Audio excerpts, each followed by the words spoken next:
I believe that we are innately a very selfish species, but I think we've become even more selfish. We have become very individualistic as a society. It's all about me, it's all about myself and what I want to do and empowering myself to be who I want to be. I think it's a good thing in a sense, but it's also problematic because we really can't survive on our own. We need everybody. We can't do it all on our own. Maybe you can. Maybe if you live off the grid and you figure out a way to do it all on your own. But most of us don't live life that way. The clothes that I wear and all the products that I use, someone else made it. And that's how the society works. We all contribute and we all live here together. Maybe it's quite obvious that I say that and we already know that that's true, but we almost seem to forget that that's reality. We forget that there's other people out there and there's other people living their own life with their own problems, their own struggles, and we're not so alone like we think we are. Something that really makes me sad is how isolated we've become. We don't say hello to each other anymore. It's too awkward. I can't look at someone else in the eyes as I walk past them. I have to look down or quickly walk past them, check my phone. It's always go to your phone. That's always the move, right? Why are we like this? It's so unfortunate to me that this is how we behave.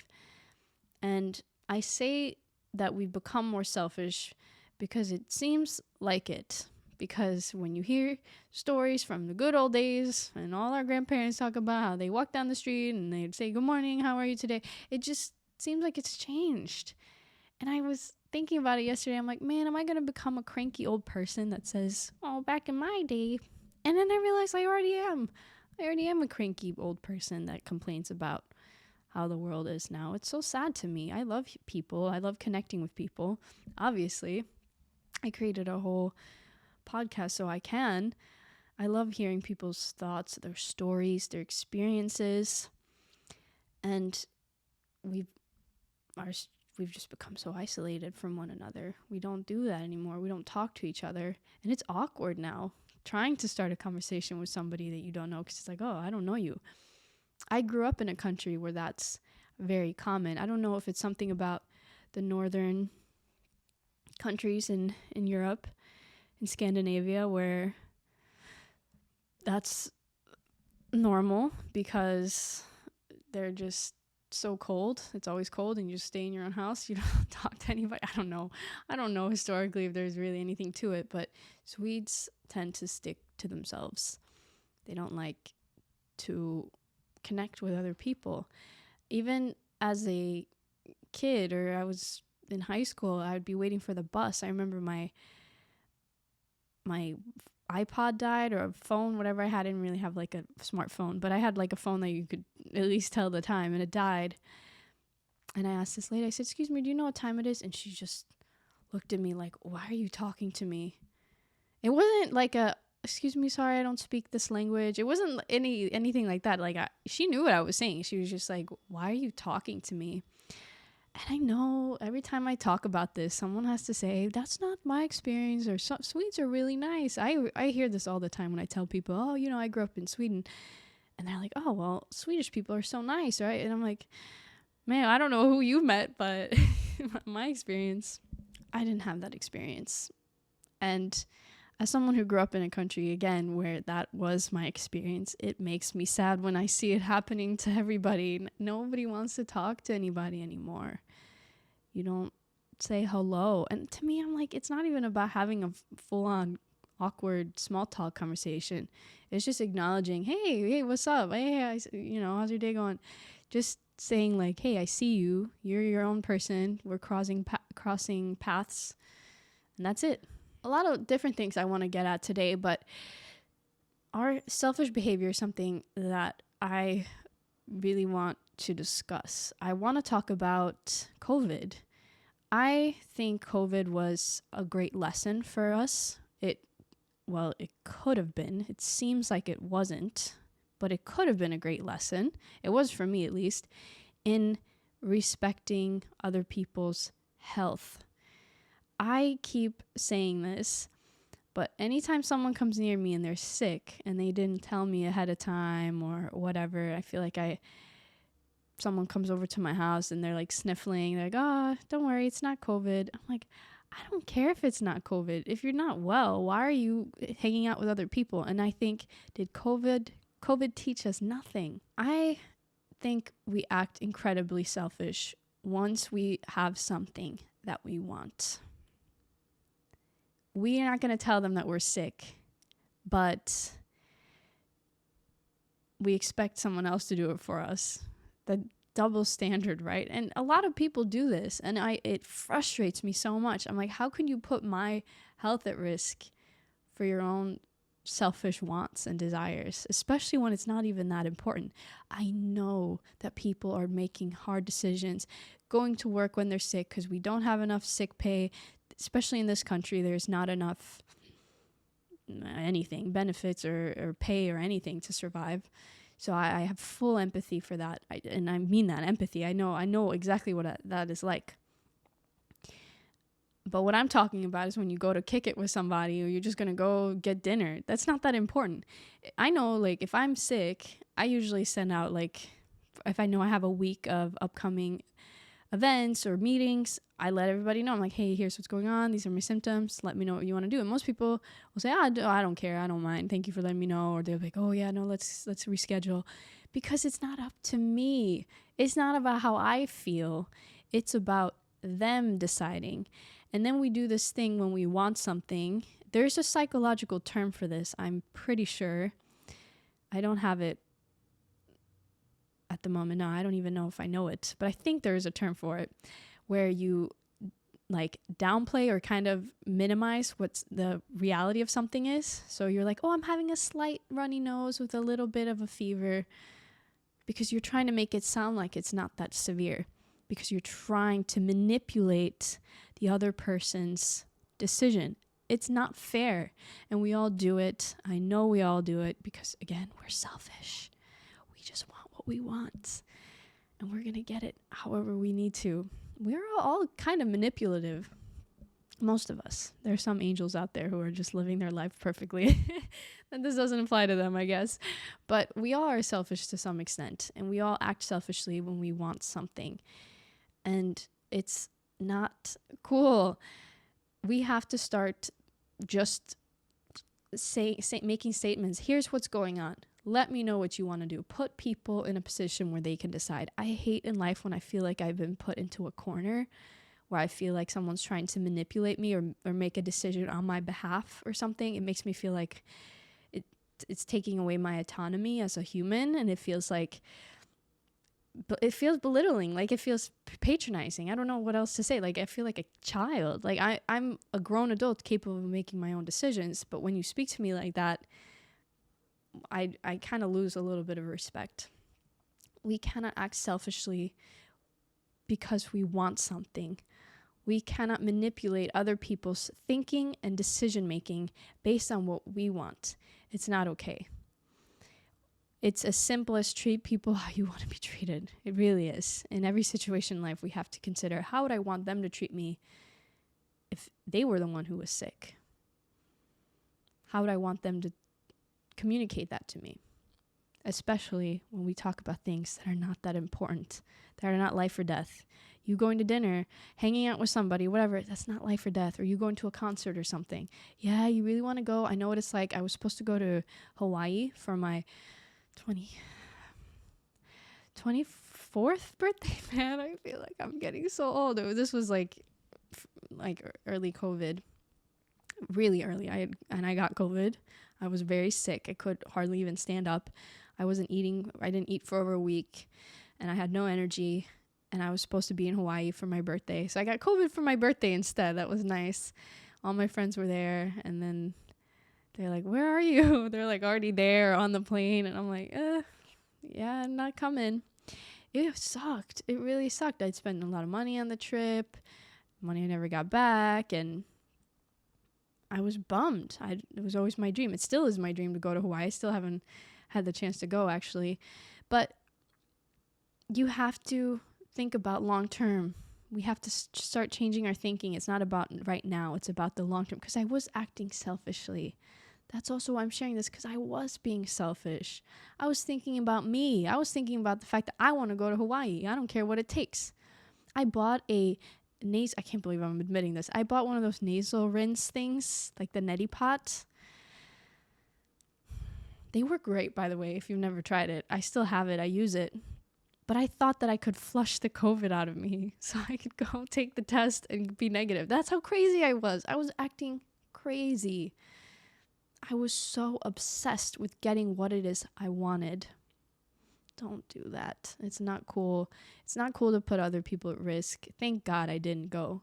Thank God. And that ended up being a huge life lesson for me. There was a lot of other life lessons embedded into that experience as well. And I'm actually kind of thankful it happened. It taught me a lot about myself. And I can look back and say, okay, that experience taught me something. So when I say, did COVID teach us nothing? It just seems like so many people are acting reckless. Like they're just, when they're sick, they just go around other people and they're like, oh, whatever. And I'm like, this experience that we all experience, all of us on planet Earth, that affected everyone, did we not learn something from this? Crazy. My mother is probably one of the most honest people on the planet. She is so sweet and considerate. She taught me a valuable life lesson when I was really young. I was probably 5 years old, and she was getting ready, which was kind of unusual. She wasn't always one to dress up or put makeup on, but she's doing her hair and using the hair dryer, and I'm very intrigued. You know, a little girl, I'm watching her get ready, this whole process, and I haven't changed a bit in my whole life. So of course I was talking to her the entire time. She's probably getting annoyed. She's trying to get ready and get out the door. And I'm like, oh, so where are you going? What about this? La, la, la, la, la. So I'm talking to her and I'm asking her where she's going. She told me she's going to a concert.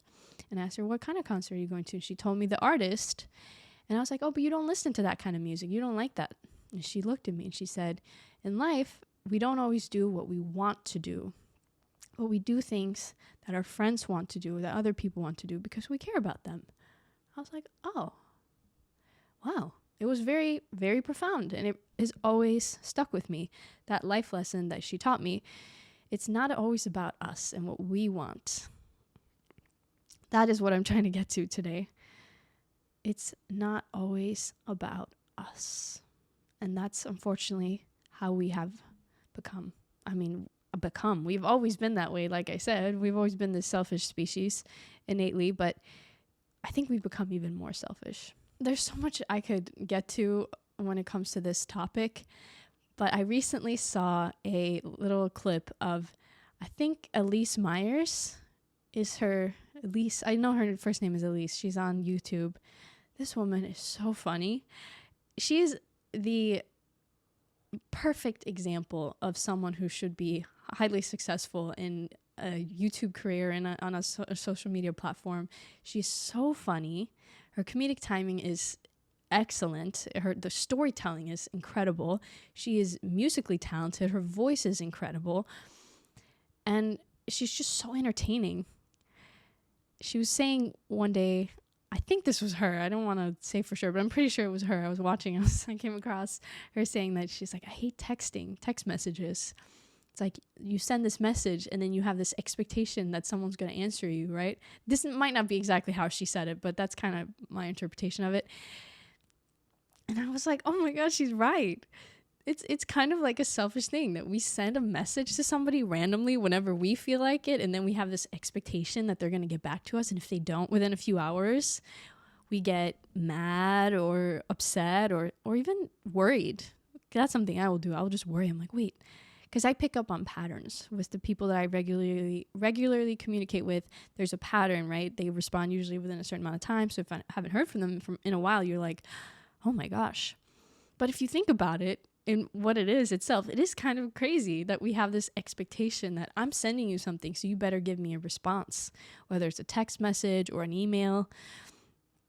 So I think we have to lower our expectations in life and not expect that everything is that we're supposed to, just expectations in general, that we're not supposed to get everything that we think we should.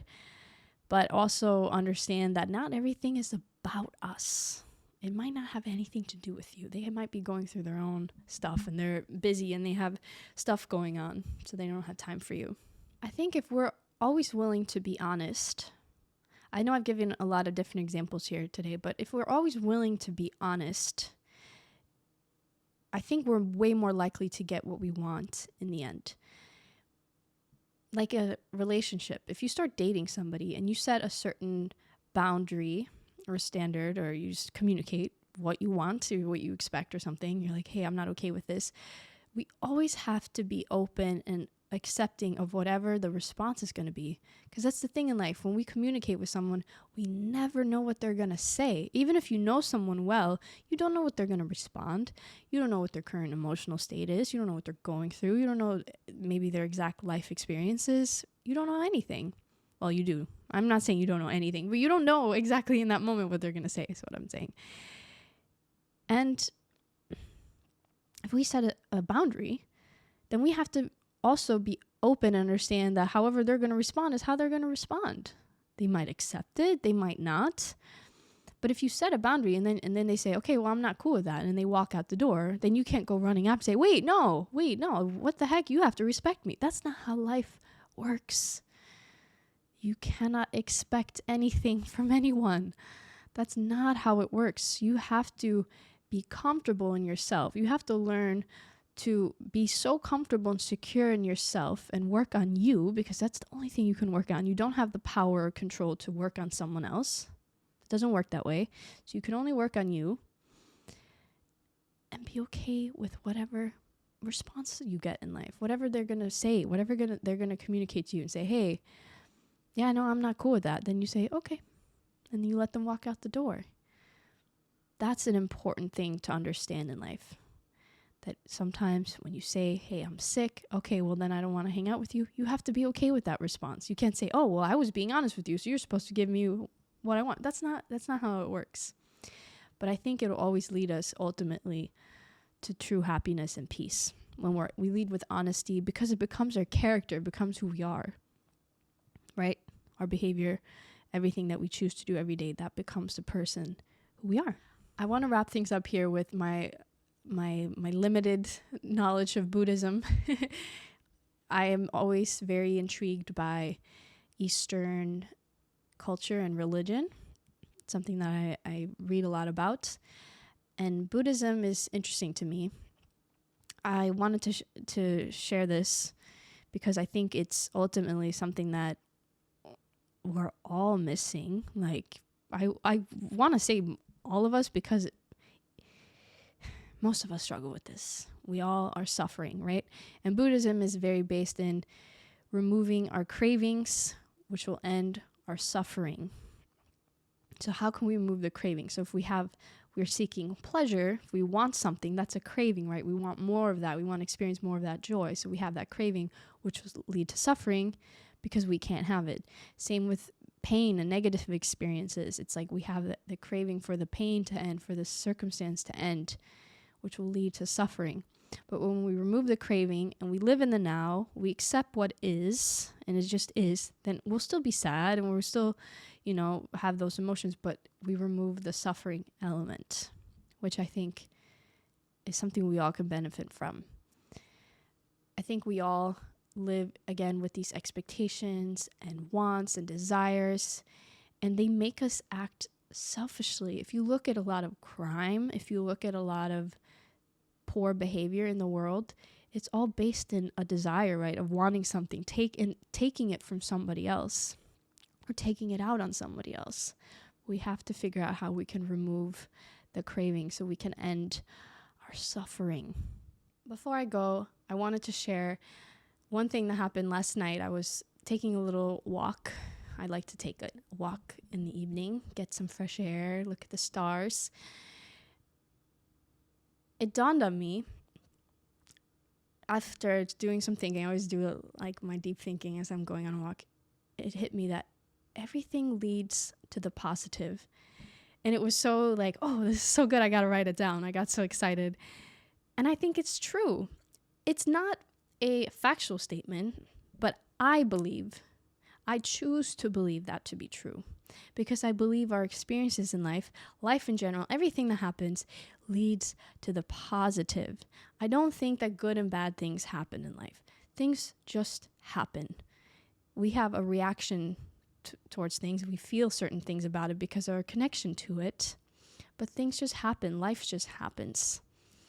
But if we choose to have a mentality like that everything will eventually lead to the positive, I think it'll save us from a lot of pain and suffering because we can choose to allow things to just be an experience that can teach us something. I think everything can teach us something, even if it's uncomfortable, even if it sucks, even if we don't like it. We can stay in that mentality and say, well, I hate this sucks, I'm miserable. Or we can say, okay, this isn't great right now, but I'm going to get through it. It's not going to last forever. This moment isn't going to last forever. The situation isn't going to last forever. And I'm going to get through it, just like I've gotten through everything that life has thrown my way up until this point. I will get through this too. And everything will lead to the positive. I hope you got something from today's topic. Share any thoughts that you would like with me. I always love to hear what people think. And take care of yourself, and I'll talk to you next time.